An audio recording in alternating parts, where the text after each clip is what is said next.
Manahira, na Oui, ino moa telefoninao ny voninao aly? Anao vadiko, miteny lera raiky. vadiko.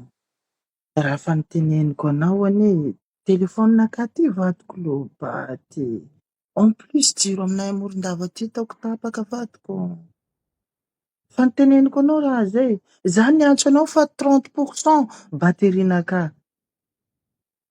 Za io va telefoniko fa Mavandy. miakatra tany. Chérie, za tsy mavandy aminao zany. Ary Mavandy fombako pour. avandy aminao. Ben oui. Arrête pour hein.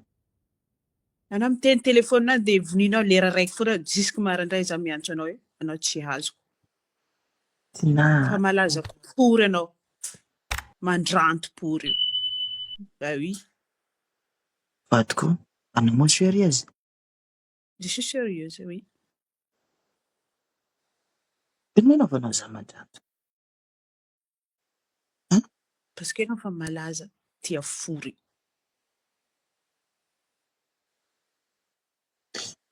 Anao mivavaha. Fa tsy andro maraindray jiaby ty anao idirany devoly maraindray miteniteny fory. Tsy fiteny zany vadiko tiako. Anao Za mivavaha. tsy misomonga anao no manahira mba arako anao tsara zany. Tsisy somonga eto. Kala tsisy monga vadiko anao mivavaha. Ia tsy nagnahy koa nanjary nagnahy koa.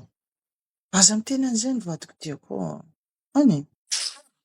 Tsisy olo matakaliko anao zay ny vadiko. Atao ino mafory zay?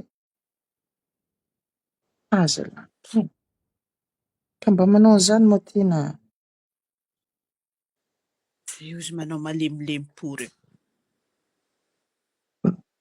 Moa vadiko. Jironay aty Morondava aty tapaky. Telobat telefony igny. Zany foana atao fagnodiana. Haiko jiaby ny raha mandalo manahira. Mandranto pory ty. Tina, arrête moa resaka raha teny-dratsy zany. Aza la. Raha anao rehefa avy a Madagasikara ty ampisotsoko rano voasina anao. Sérieux.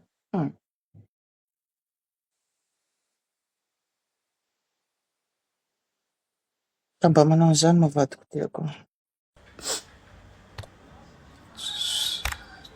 Tanao tsy masiaka anareo ao eto. Ay zay ampela manao vakansy Morondava eto zany fa ataonareo hoe fa miaraka manahira iaby, miaraka manahira iaby.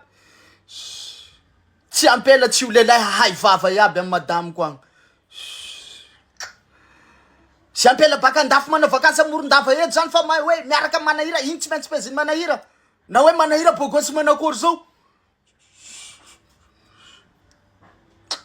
Zao zay roa mivaliko lasa mialy aby. Fa hoe zay ampela manao vakansy Morondava zany fa hoe iny tsy maintsy peziny manahira, iny tsy maintsy peziny manahira. Tsy kaka mifanao an'io. Tsy ho ampela, tsy ho lehilahy, lehilahy koa ro misy nono.